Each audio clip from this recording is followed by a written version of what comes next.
welcome to another Smaulgld live stream. It is now the 1st of March, Friday evening, 2019. Tonight's topic, creeping crypto adoption and acceptance. We have some more stories. Again, none of these in the individual are any really big deal for the crypto space, but in the aggregate, you can bet that they are. So we will have some more stories for you on that, but we're going to take a look at the gold and silver markets, the crypto markets, a few news stories like we always do. And remember, tomorrow night is Saturday Night Silver with Smaulgld, and last weekend we did Saturday Night Silver with Smaulgld and Salivate Metal. And tomorrow night we're going to do Saturday Night Silver with SD Bullion and James Henry Anderson. So let's take a look now at what happened during the day and the gold and silver markets, crypto markets, and of course the equity markets.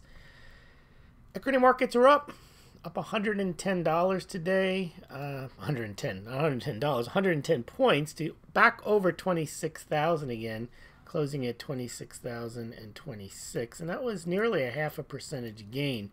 Nasdaq almost up a full percentage point, up 62 points to 75.95, and the S&P 500 broke again over 2,800 to 2,803, up nearly 0.7%.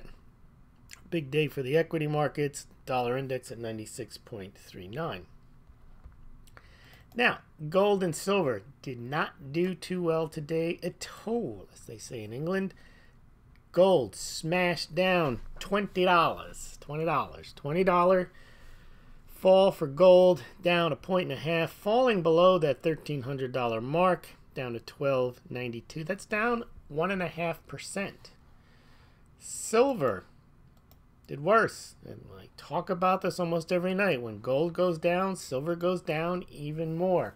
For all of you aficionados of the gold-silver ratio being unsustainable, should be 16-1 and 15-1, you have been brainwashed by the silver pumpers, because that ratio was only relevant when gold and silver both circulated as money and were supported by a bimetallic standard, essentially almost fixing those ratios, and in some instances actually fixing the ratios at that price or that ratio. Given that silver no longer functions as money, despite when people say silver is money, period, it is not. It does not serve as a currency, whether that is by choice or by government mandate, doesn't matter. The point is that silver serves no monetary function. In fact, John Kennedy said that back in 1962. He said, other than the use for silver in coinage, it serves no monetary function.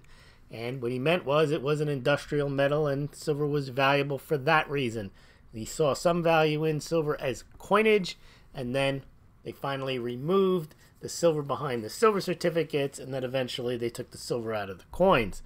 Well, at that point, silver was no longer on an even par with gold in the sense that it wasn't government-mandated, quote, money. Therefore, it had a different investment profile, a different use, and that's why you don't have a gold-silver ratio anywhere near 16-1 and haven't had that. You only had that during the period of time when there was a government mandate. All right, let's move on from that and see that silver fell today. Now, silver could rise faster than gold, but not because of monetary reasons. It could rise for the same reasons that palladium rose. Industrial reasons. If there's some shortage or there's some need for extra amounts of silver and it is not available at current prices, then the price will rise. But if there's a monetary issue, generally gold will take that demand, and we've seen that in the past. Now, it is true that if there's a real strong demand for gold for investment purposes, and remember, gold's investment demand is about 40 to 50% of overall demand, most of it's jewelry, but silver's investment demand currently is only about 10 to 12%.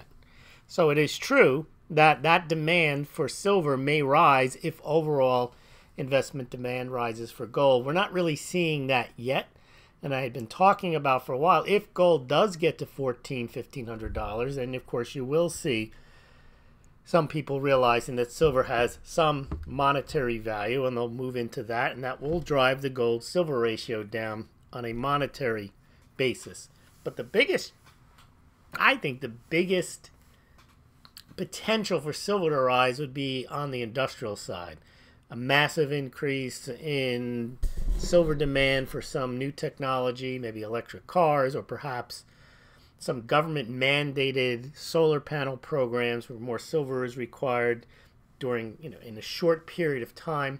But in any event, what we're seeing is the silver price is dropping as gold price drops, and no rest for the weary for those who think that the gold-silver ratio is unsustainable. You've heard that. At some point, you have to unhear what you've heard, because you've been hearing the same thing for 7 or 8 years and insisting it's true. Your brain is switched off. What's happened is you've just adopted a narrative, and you're not giving it up. That's what you've adopted. That's what you have, and the higher the ratio goes, that's good. I get to buy more at these levels. You convince yourself that, not that perhaps you believe something that's incorrect, you actually believe it even more, and it's almost like banging your head against the wall, and you just keep doing it, and you say, "Thank you, sir. Can I have another?" Gold-silver ratio today closed over 85 to 1. Now, this isn't something that I just started picking on. If you've been at this channel for the last 3 or 4 years, I've been pointing this out for years now. There is no natural ratio. The gold-silver ratio has to go down. But yet, it is one of the classic silver pumper narratives. Gold-silver ratio is unsustainable. Another one is JP Morgan has X number of millions of ounces of silver. Nonsense. The other one is COMEX is going to default, or silver is so useful. All these stories, they just repeat and repeat and repeat, and you get them drilled into your head, and you believe them religiously, mindlessly almost. Sorry about that. I have to cover, every time I see the gold-silver ratio, I really have to make that point each time, because the other side is making the same point the other way, that somehow it's an unsustainable gold-silver ratio. You're looking at a bargain here at these prices, and you're going to stack and JP Morgan and COMEX. And all right, enough on that. Let's take a look. The other one is central banks are buying gold. Someone today told me they're buying it in the thousands of tons. That's not true. Russia bought 272 tons from its own mine. Kazakhstan bought 50 from its own mines. And then the rest bought less than that. There was about 6 or 7 other central banks. It was about 600 tons altogether. It wasn't thousands of tons. But again, you listen to these channels. They're very scant on specifics and very generous with the broad. Central banks are buying gold. Silver is so useful. The gold-silver ratio is unsustainable. They're taking it out of the ground at 9 to 1. Therefore, they just repeat this stuff and people believe it, and then they argue with you because they believe it. But yet they're arguing against reality, and that's not a good place to be in. Anyway, Romania. So now Romania wants to repatriate its gold. All right. Romania realizes they own something. Maybe it shouldn't be at the Bank of England. Doesn't make any sense for it to be there. Doesn't mean they're buying gold. But it's a story, but people will attach so much significance to this. Romania is bringing its gold back. They must know something. Yeah, they know that they're a better steward of their gold than the Bank of England. That's about all they know. That is all I need to know. All right, what else do we have? Interesting, yesterday we were... well, let's do this Syrian gold thing. This is another one. The United States... the reason the United States invades other countries is to take their gold. That's the main reason the United States invades other... that's what some gold promoters believe. That is, country acts up. It's an excuse to go in and take their gold. And you get this story right here. Army takes 50 tons of gold from Syria in alleged deal with ISIS. Okay. Yesterday, we were talking about gold here, there, and everywhere. And we mentioned there's like 0.02 milligrams of gold in every person's body. What a coincidence. The World Gold Council mentions the exact same thing in a tweet today. Early this morning, you're part gold. Not that I came up with this. I mean, it's just interesting that they also managed the next morning Friday fact after we covered it on Thursday night. You're part gold. Our bodies contain 0.2 milligrams of gold, most of it in our blood. Yes, indeed. All right. What else in the gold? And that's it for gold and silver. Let's move over to cryptos. See, this is what's interesting. And the reason I don't plan this, but there's always more crypto stories than there are gold. And that should tell you something. People keep telling me gold and silver have been money for 5,000 years. And okay. And horses were transportation for 5,000 years. And they view this current period of time as an anomaly in the history of the world because for the first time ever, there's no country on a gold standard. And that's all true. But that doesn't mean that a return to a gold or forget a silver standard is imminent or is going to happen. Maybe and truly a collapse of the debt will happen, but it doesn't mean that after the collapse there's a reset. And the reset involves gold. And it involves an SDR. And it will be backed by gold. And they will put the silver. And they just repeat this as if it's fact. Not paying attention that maybe gold and silver have long past their usefulness as a medium of exchange and or as a backing of a monetary system. I'm not saying that is fact that that's the case, but what I am saying, it is a very large possibility that gold and silver are no longer going to be used as a medium of exchange. And the only comeback to that is, well, they will put it on the put it on the blockchain. There is a company called Kinesis, and they name all these companies that are essentially digitizing gold and silver. Well, that's nothing special. You can digitize any asset. It's the gold and silver were once considered money because they were the medium of exchange in and of themselves. Not because they were digitized, but because gold and silver were fungible, durable, divisible, valuable. They were great for medium exchange because you can break them into component parts and trade them. Today, it's a lot easier to trade things digitally. Not even talking about cryptocurrencies, Bitcoin, Litecoin. It's easier to trade electronically, face-to-face, and state-to-state, country-to-country. It's very hard to use silver or gold as a currency to buy stuff on Amazon. In fact, what's interesting is some of your most vehement gold and silver or money period types, they're on the internet, spreading digital illusions of their voice, digital illusions of everything. They accept digital payment for the gold and silver that they sell. That is all I need to know. It really astounds me that people say this stuff with a straight face when they don't deal in silver and gold in their life. They don't trade gold and silver for goods and services. They may stack gold and silver, but they buy it through a digital illusion. Now you could say, well, they're getting rid of the digital illusion. Well, the people that are receiving it on the other end, I guarantee you they're not turning it all into silver, not turning it all into gold. They're using it to save in fiat dollars. Now, I don't even know if that's, it doesn't matter. The point is that the world operates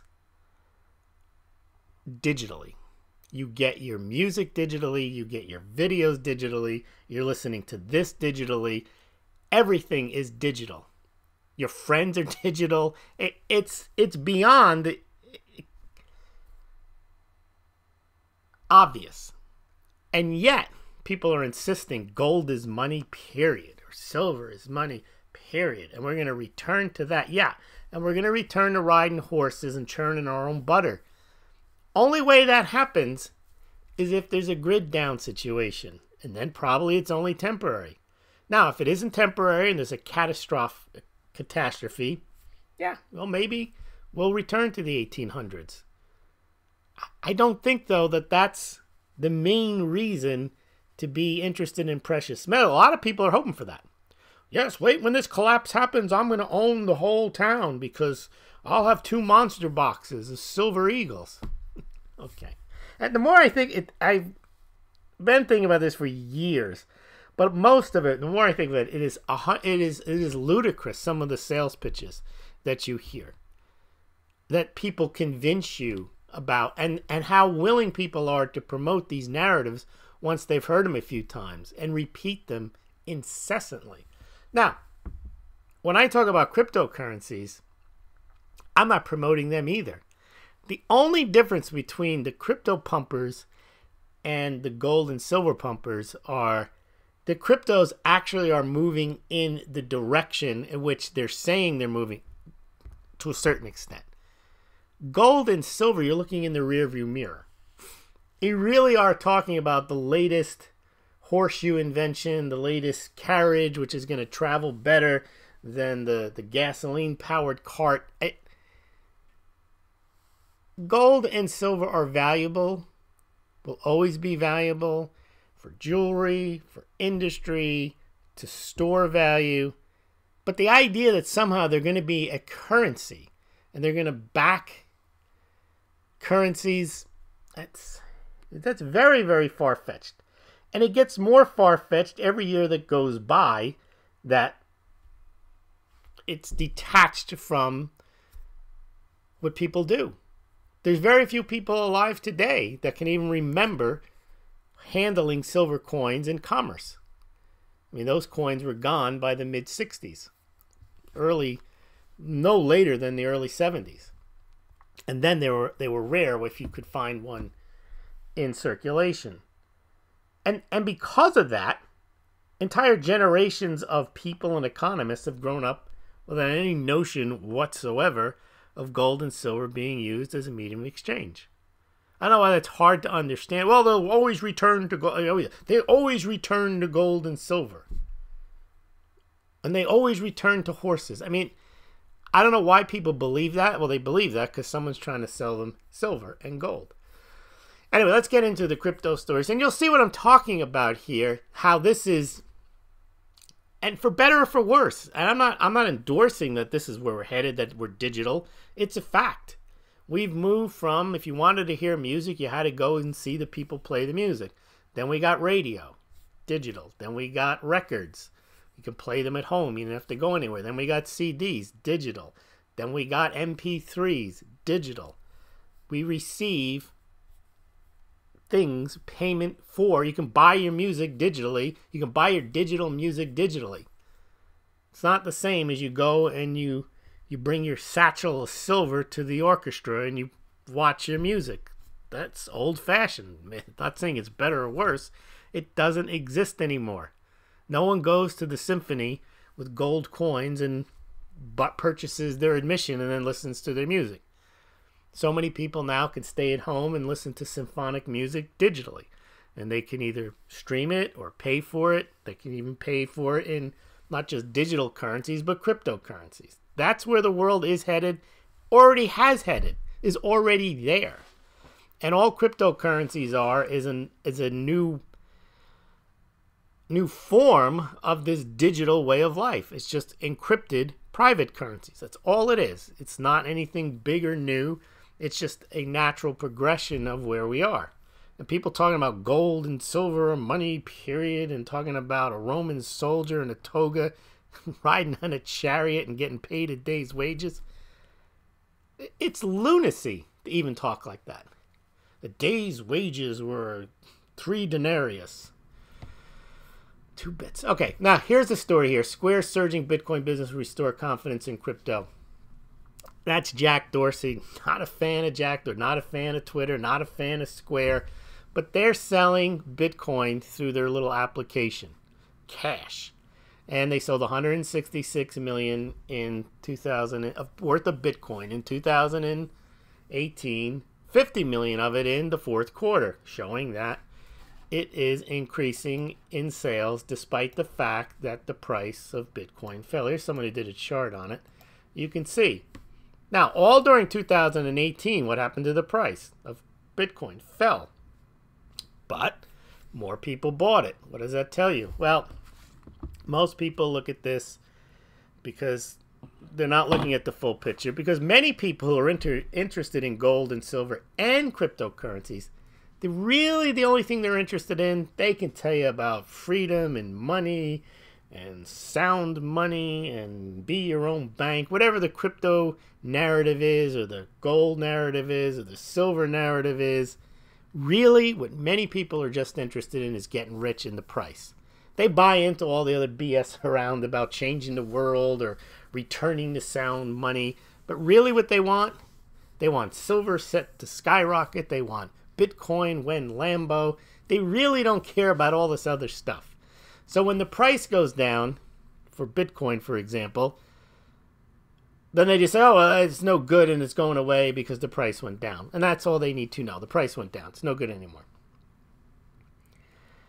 And they're missing the point that at the start of something, and this Bitcoin thing has only been around 10 years, price always goes up and down in emerging technologies, things that come along.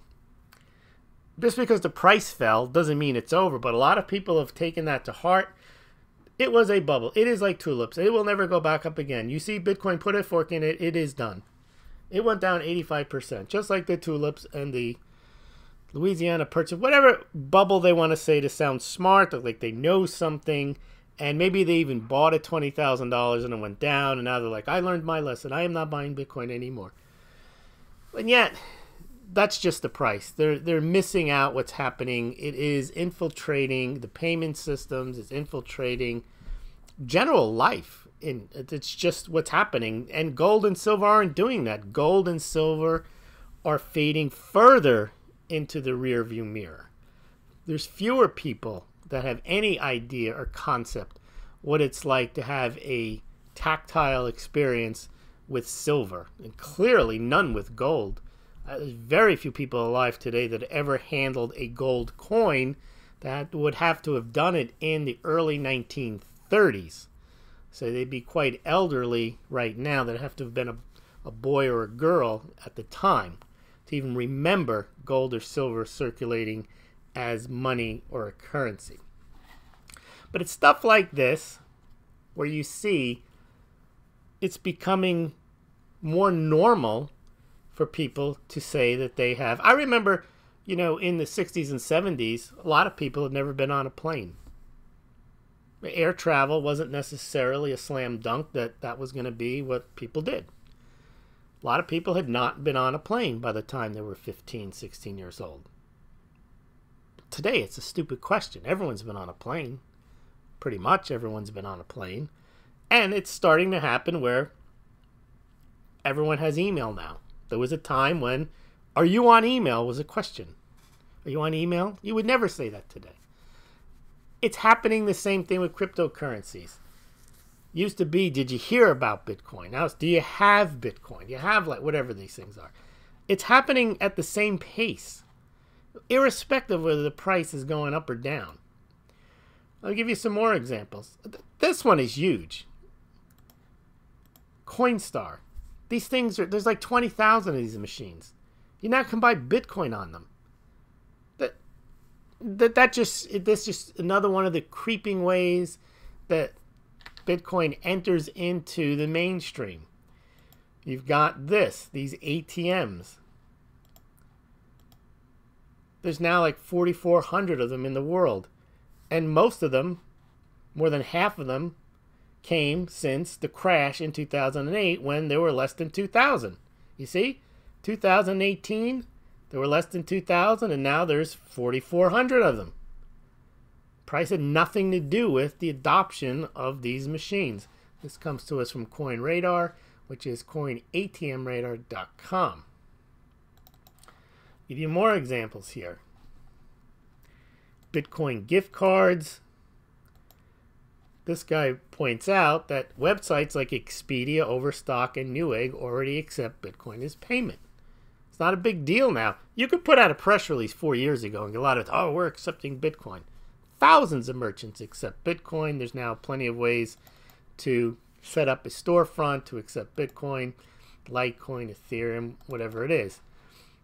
None of this is new to you, but 4 years ago, this would have been you would have been shaking your head or scratching your head saying, what is this? Here's something. This is only in the last year. Now you say, so what?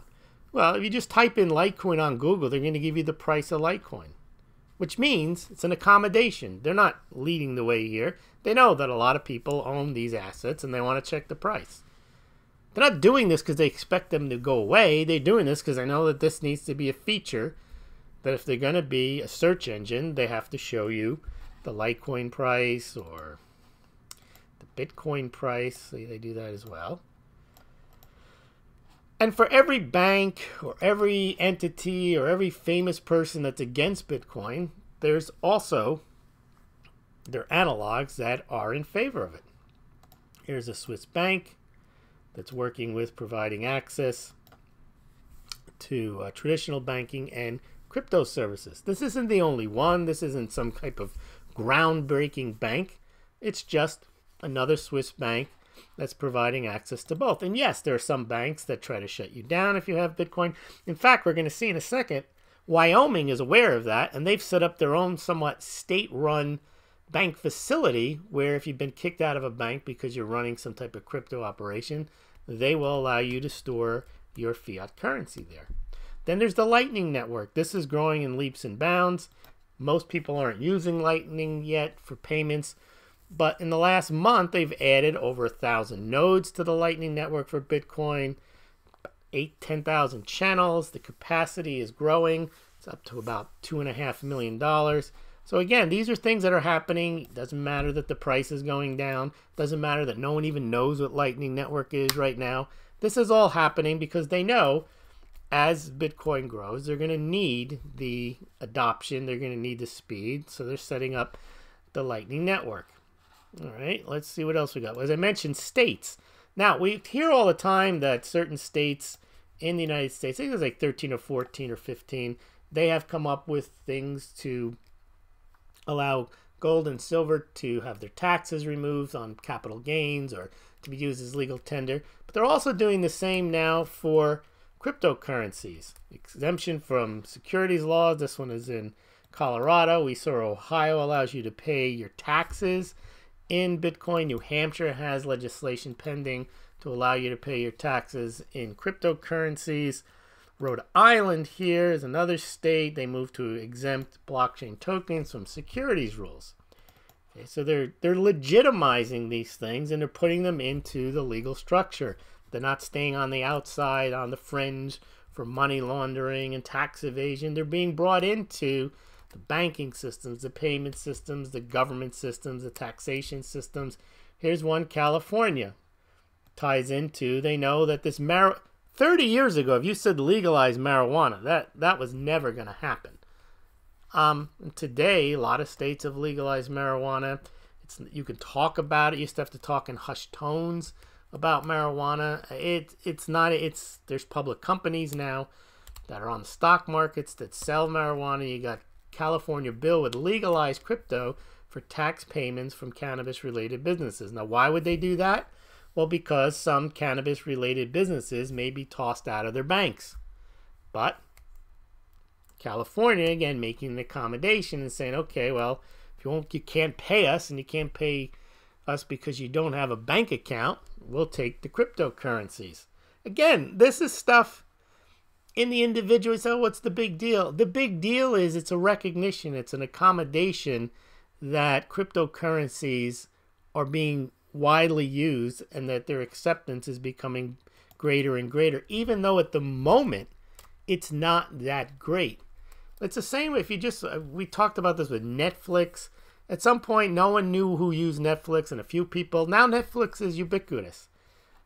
I am somewhat predicting the same thing is happening with cryptos, not because I'm looking into a crystal ball. You know, it's not like I'm saying this 4 or 5 years ago. I'm seeing it happening. In all these states, it's not a coincidence, putting legislation in place. They're dealing with what's happening. In states, governments are slow to catch on. The fact that they're doing this, they're not because they're ahead of the curve. It's because they see what's happening. All right, let's get to China now. Do we have anything else on crypto? I think that's it on crypto, or is it not? No, we got a few more here.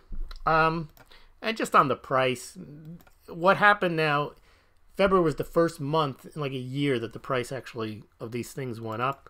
So it's interesting that that could be a turnaround here. They're mentioning it. Again, the fact that MarketWatch talks about the price of Bitcoin as if it's just like any other asset, that's in and of itself not a big deal. But again, it's indicative. They weren't talking about the price of Bitcoin in 2013. The only time they were talking about the price of Bitcoin in 2013 was because it went from $100 to $1,000. But in 2014, they weren't talking about Bitcoin on a day-to-day basis. Now they cover it. Bitcoin trades higher, set to book back-to-back winning weeks. They're talking about it on a weekly basis. Again, it's entered into one of the things that people check when they check on prices of financial assets. Now, here's the interesting thing, and we haven't even yet seen this backed entity launch, any Bitcoin ETF launch, any Fidelity platform launch, Ameritrade cryptocurrency platform launch. These are all things that are set to happen in the next month to 6 months. Forbes is covering it. Backed Bitcoin platform developed with New York Stock Exchange owner Intercontinental Exchange. So the New York Stock Exchange is setting up a Bitcoin platform. Now, you can't get any more mainstream than that, as well as with a partnership with coffee shop chain Starbucks. So New York Stock Exchange and Starbucks are working on a Bitcoin platform that's going to be launched later this year with PC giant Microsoft, and plan to offer Bitcoin futures trading from during the first quarter of this year. Now, this isn't me touting Bitcoin. This is me just pointing out that if you think that because the price went down, it is over and Bitcoin is finished, I don't know why then the New York Stock Exchange, Starbucks, and Microsoft would not only be launching this entity, but would have raised a couple of $100 million to purchase other related businesses to help support the launch of Fact. Another one, Fed, today releases the Federal Register. The board is adopting amendments to its policy statement on the scenario design frameworks for stress testing. One of the things they mentioned in the stress testing was the board considered extraordinary shocks, such as, and they list a whole bunch of them, including the collapse of Bitcoin market or major loss caused by trader misconduct in its scenarios. Now, why would they be mentioning a collapse of the Bitcoin market in one of the scenarios for a stress test? Because right now, the price of Bitcoin has already collapsed, and if Bitcoin were to collapse right now, I mean, it's only worth $70-80 billion. It's not really going to create much of a financial shock. Well, they know that if it stays around for a while and it goes back up to where it was, a collapse again could cause a financial shock. Again, why would the Federal Reserve even worry or care about it if it was a non-entity and or it was going away? All right, let's move over to China. There's always something on China. This is an interesting story here. In the last 15 years, the Chinese government has opened up more than 100 Confucius Institutes at U.S. universities, according to a new Senate report. Well, it's not like the United States has 100 Thomas Jefferson Institutes in China. It's very interesting how they allow the Chinese to have these footprints here. Note, they're not Sun Tzu. They're Confucius Institutes. What else we got from China? Not doing well. I mean, look at this chart here. This is from Kyle Bass. Industrial production, 4 of the 5 subcomponents are negative year over year. If you look carefully at the chart, we actually are the zero. You can see 0%, and that all started towards the end of 2017 and 2018. You're headed down in a big way there. Even where you're above the line, it's still headed down. And again, that is one big debt-based Ponzi scheme. What does this one say here? You can read that. China's February manufacturing PMI 49.2, estimate 49.5. Non-manufacturing PMI, everything below estimates, not headed in the right direction for poor China. Right. Well, I think it's time now. Well, let's see. We got we'll do Trump, and then we'll finish with Veronica. Now, Trump, this real, you know, I like to talk about all this stuff in terms of strategy.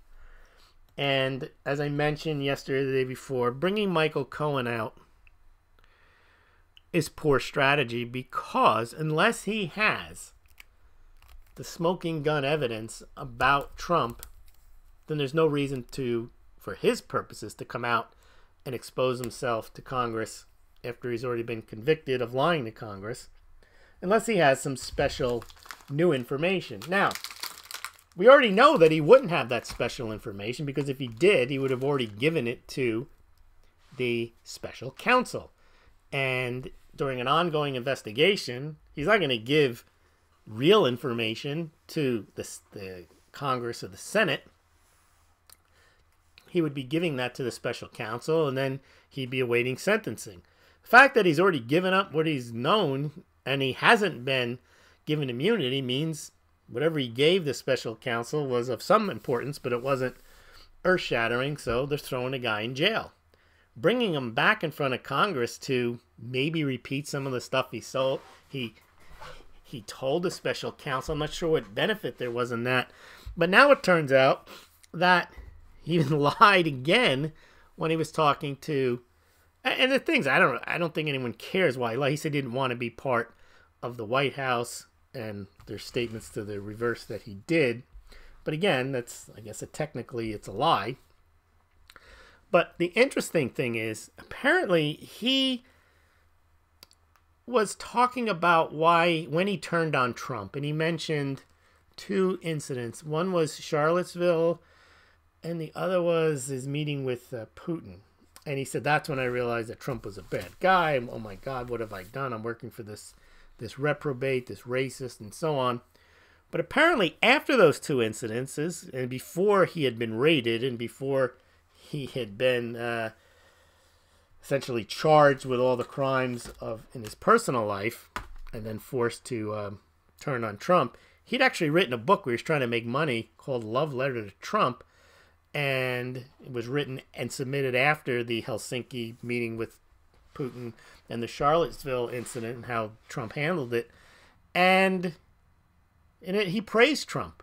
So again, he lied then to Congress, because he was saying that's when he decided that he was against Trump. And he was reading basically all of the talking points of, I guess, Lanny Davis, who is his attorney now, was Clinton's attorney, of all of, the anti-Trump narrative against him.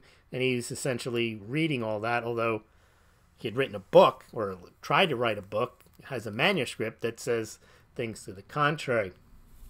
And then Trump went on a tweet storm here.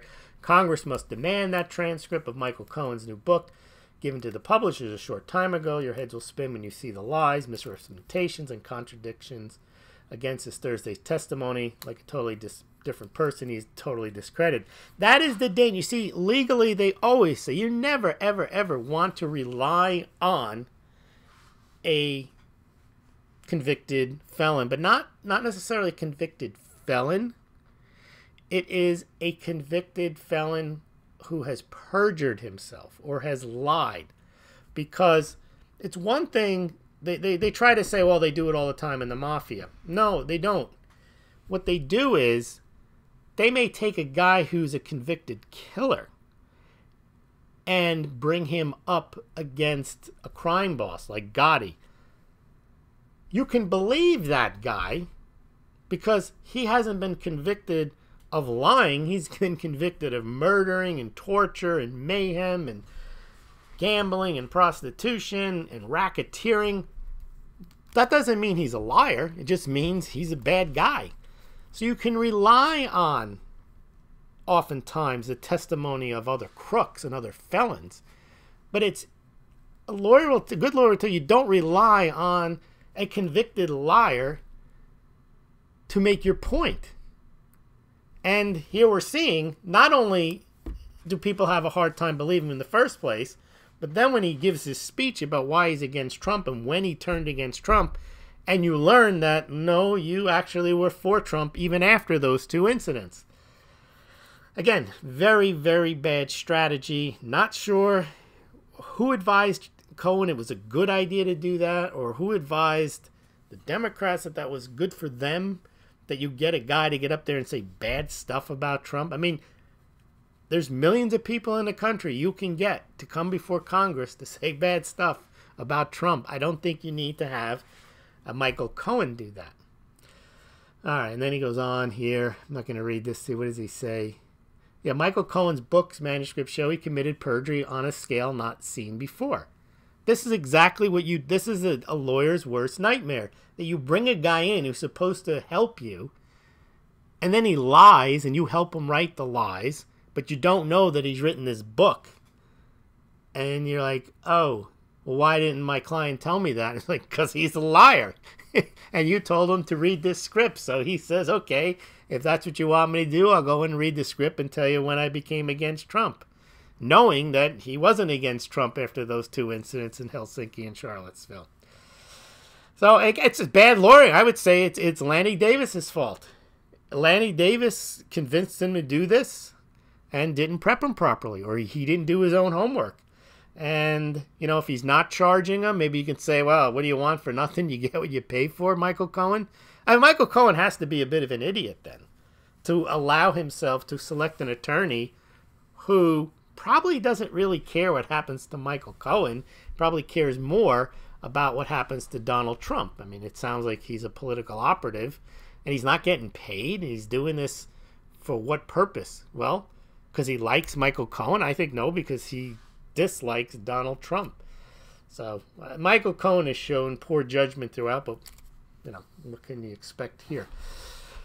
All right, let's now go into tonight's moronic. It'll be the final segment, and it's about trains. Yes, trains. We're gonna hear about trains. Uh-oh, we got a moron here.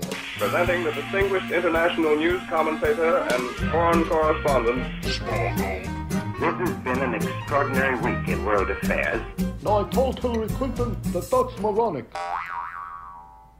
And in the communist countries, they have to wait in line for the food, and that's a good thing.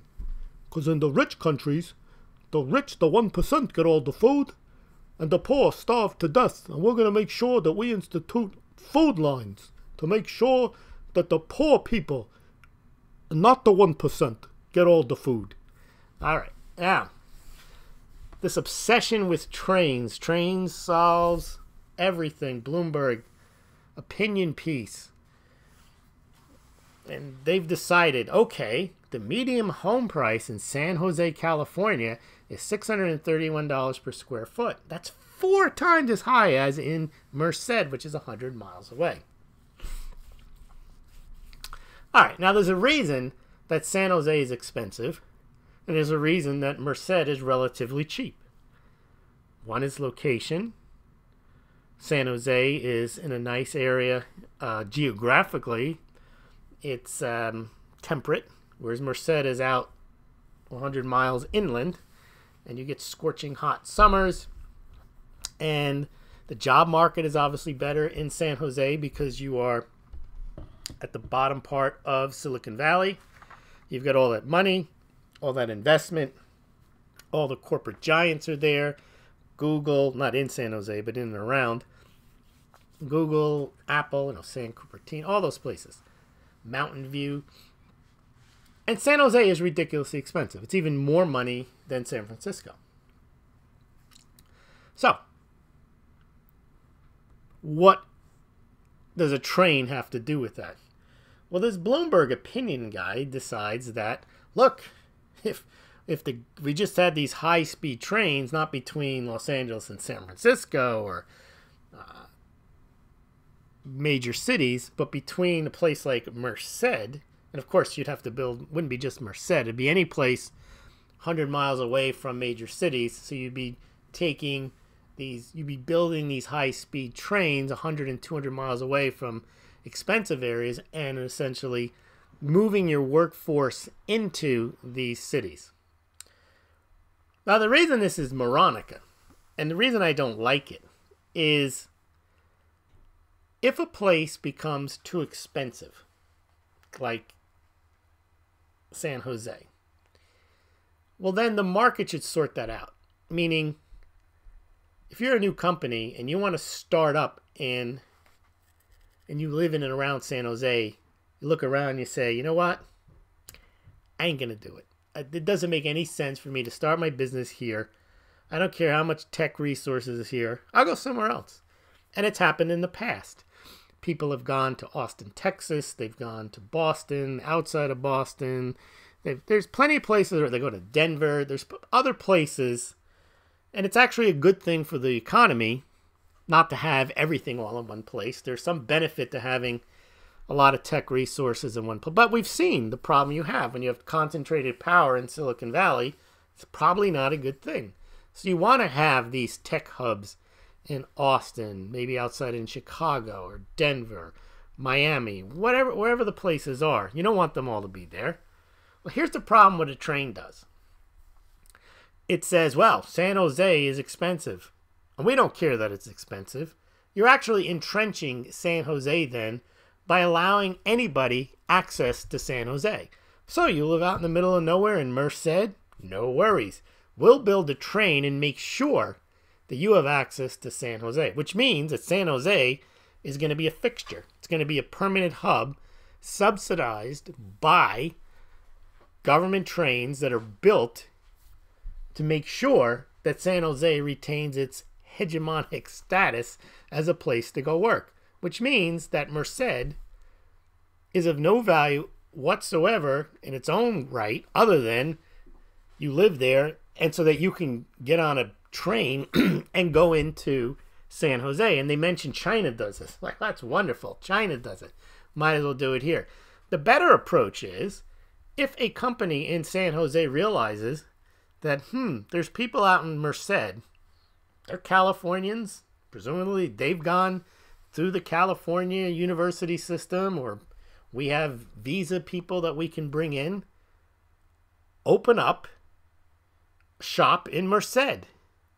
Why have the government build you a railroad to drive people from Merced all the way to San Jose when you can just as easily open up a campus in Merced?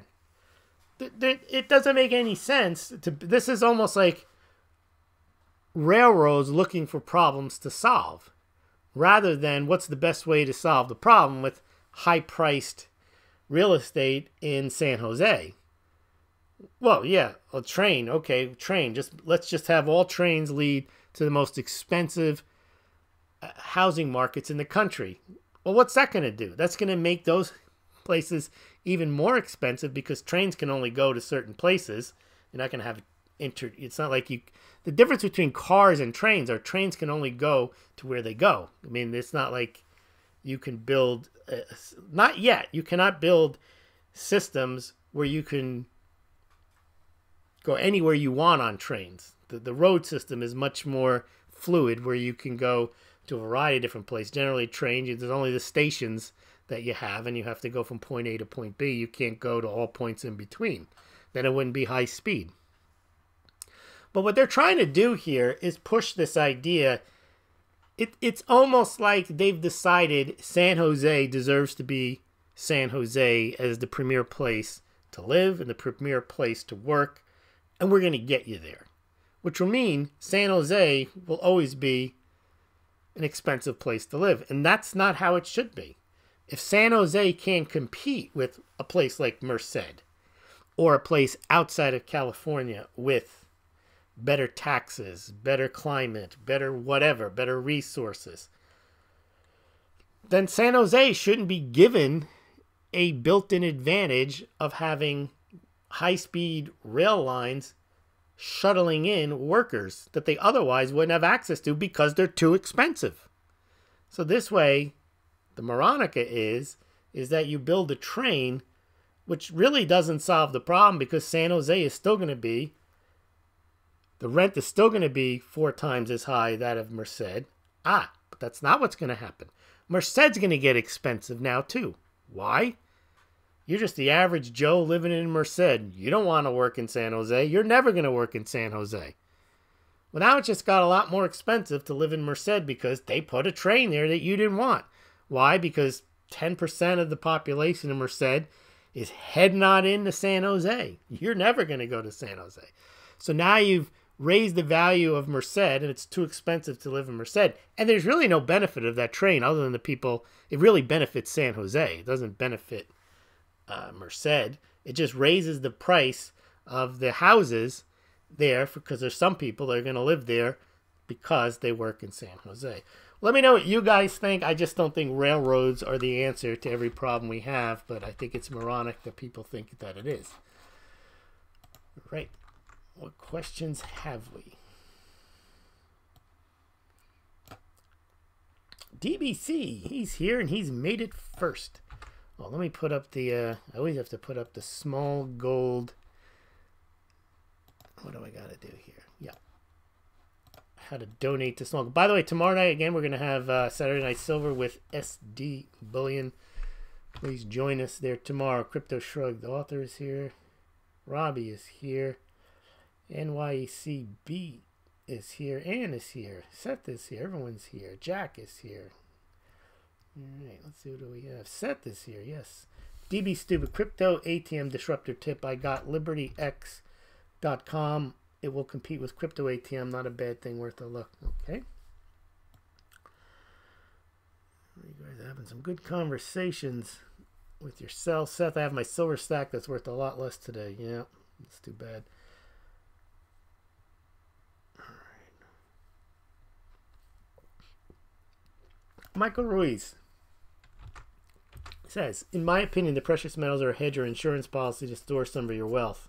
Not at all. You have to diversify. That's right. I think the insurance policy is, and right now it's cheap, there's not much of a premium on it, is if there is some type of event, financial collapse, solar flare, EMP, just general reason why you'd want to have precious metals to use as a currency. I mean, you could say, okay, how valuable is that? Because that's not going to be for the long term. That's probably going to be a short term thing. Yeah, I mean, they're valuable. I'm not saying they're not valuable, but when you insist that they're money, I think you're just like you're saying a horse is transportation. Could be, but it isn't. It's not the main reason you have a horse. All right. Seth is worried about the future. Okay. Fiona Whalen, gold is a store of wealth. Yep, without being money. I never had any problem with selling my coins on eBay or Etsy. I don't disagree with that. Yeah, it is store of value. It's the idea. Here's what it is. People saying gold is money, silver is money, period, as if that is their primary reason for having value, and that something that isn't money is invaluable. That's not true. Palladium is not money. I would bet most people, other than your most diehard gold or silver stacker, would have, if they could have gone back in time the last 3 years, put whatever money they put in gold or silver and put it into palladium, irrespective of the fact that palladium is not money. No one calls it money, but I will call it a four-bagger. It's not. It's better. You would have been better off to have bought palladium. You can insist and comfort yourself that silver is money. Well, silver's still $15 like it was in 2007. Money or no money. Many assets have gone up in the last 10 years that are not money. And silver isn't money. So I don't even know what value there is there anyway. All right. Digital representation. What else do we have? NYC bit. We still use combustion engines like 100 years. That's true. Lithium batteries are from the 70s. That's true. Jet engines are from the 50s. That's true. And he thinks lots is suppressed. Yeah, there's probably even bigger and faster and better technologies that we don't use yet. Michael Ruiz, cryptos are without a doubt our near future. Like it or not, we already live in a digitized, monetized world. Bingo star. That's my only point. I'm not saying I approve it, that I'm in favor of it. I'm saying that's what it is. And just repeating yourself that gold is money, period, and silver has been money for 5,000 years, and greatest wealth transfer this decade. I mean, when you repeat this stuff, I don't, you're really just trying to convince yourself through repetition that the reality is different. You'll see You'll see. I'd rather be 600 years early than a day late. Yeah, okay. And maybe you've been wrong for 600 years. Except we're going to have to talk about the petrodollar, but not tonight. Petrodollar is irrelevant. And I have explained, but I will explain. Tomorrow night we'll do tomorrow night, Saturday night's over with with SD Bullion. But the petrodollar is largely irrelevant. All right, let's see what else. It's another one of those pumper narratives.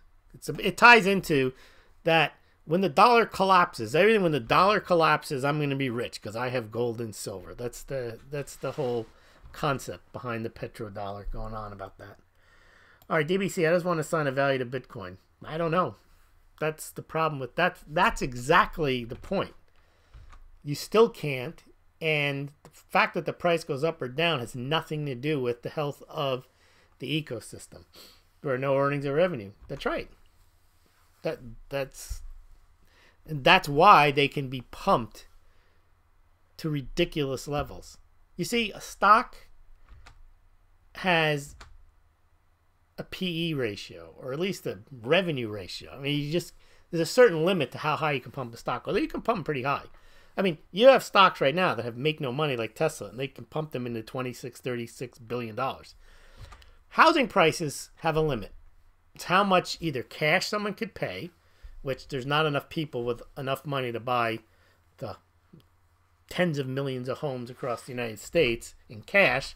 So now you're limited to, even if you lend them money for 100 years, there's still an income level test. So houses have a limit on them.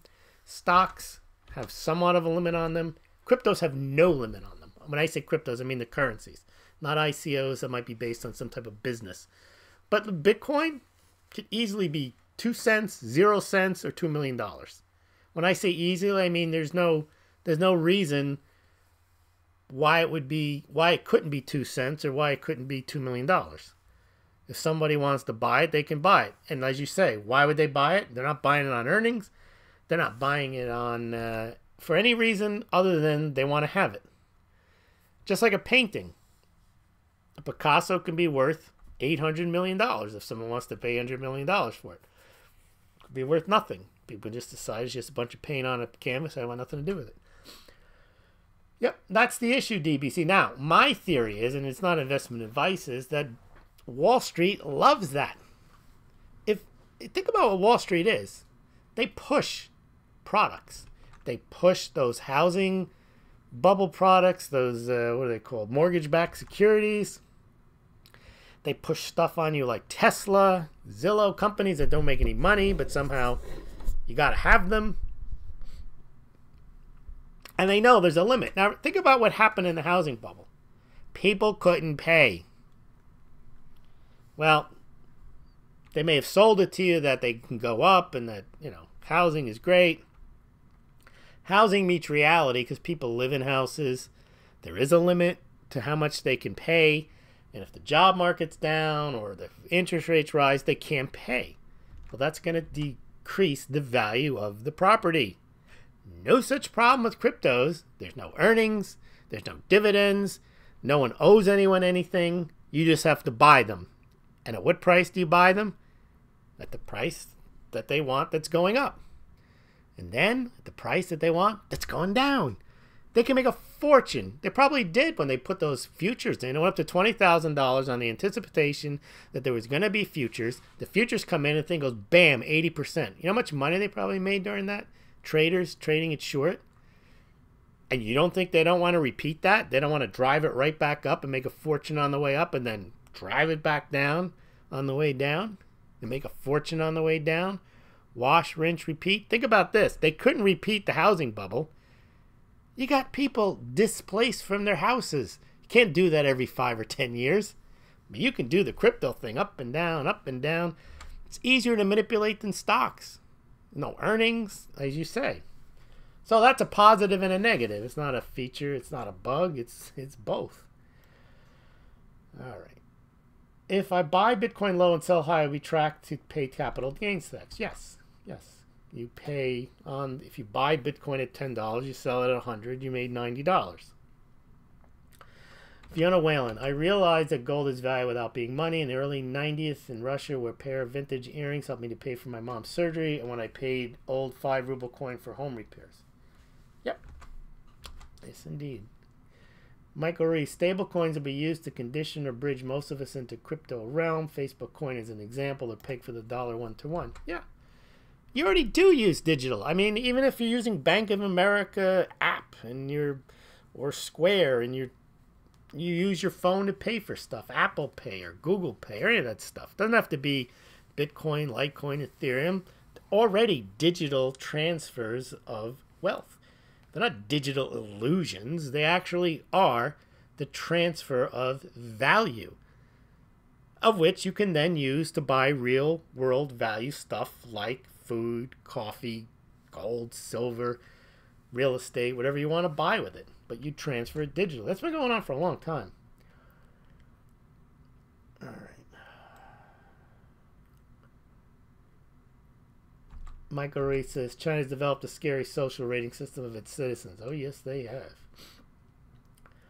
Seth, might as well pick up another roll of Eagles if you're going to smash the price for no reason. And you can do so at those links, the Smaulgld links. Again, not investment advice to buy gold, silver. If you're going to do so and you want to help the site out, if you click on the Smaulgld links below this BitChute, this YouTube, or on the Smaulgld site, SD Bullion, and you click there, you go to the site.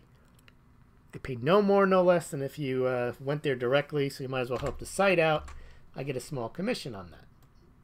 How's that for a second? Remember, I don't have Google, YouTube ads on here. The only ads I have are when I pump the mugs, ask for donations, or send you to the affiliate links. Yeah, Michael says Cohen was just a dog and pony show, more anti-Trump propaganda forced through the media. Yes. Seth says, can someone explain why silver is not going up? I'm really upset about this. Yeah, I don't know. Seth is going to go play poker and make dinner. Good night. You didn't hear my pitch for him to use those links. Later, Seth. All right. Oh, DB Stupid's got some comments here. Oh, Michael says, New York City does the same exact thing. Look at the Long Island Railroad gig into Manhattan. Yep. But the Long Island Railroad stops in a lot of places. I haven't been there in a while, but I'm sure there isn't one. Well, maybe there is. There is like a Hampton Express or something. Let's see. Okay.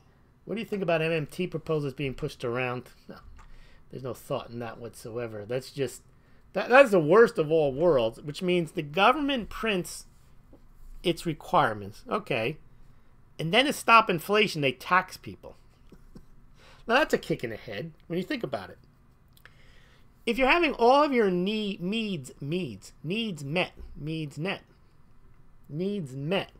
via money being printed, and you're not working, and you're like, well, why should I work? They print the money, and there's some logic to that. If you don't have to work and the government can print money and give you a house or give you whatever you want, that's fine. But then they realize, yeah, but that's inflationary. So what they do is, for the people who are actually earning money, and if they're the 1%, then you tax them a lot, and that kind of pulls the money out of us, and then they get more money out of the system by taxing. It's backwards to me. I don't know how they think that can even work. All right. DB Stupid, the point with LibertyX, no need to invest in the hardware of a crypto ATM unless it's... Yeah, is it that the one, DB Stupid, where you can use your normal ATM? They put the software in there and then you can use it as a Bitcoin ATM? I think that's the one. My ATM processor is trying really hard to not do crypto. They don't want to complicate the system, but I see older ATM machines getting retrofitted for crypto dispensing cash machines, says DB Stupid. Yes. Jesse James, I never would have expected Wall Street to tank silver today with derivatives. Who'd have thunk it? Yeah, who would have thunk it? Yeah, Ann and Pavel went following this Theta crypto, which has been on a rampage. In fact, it's been the #1 performing cryptocurrency.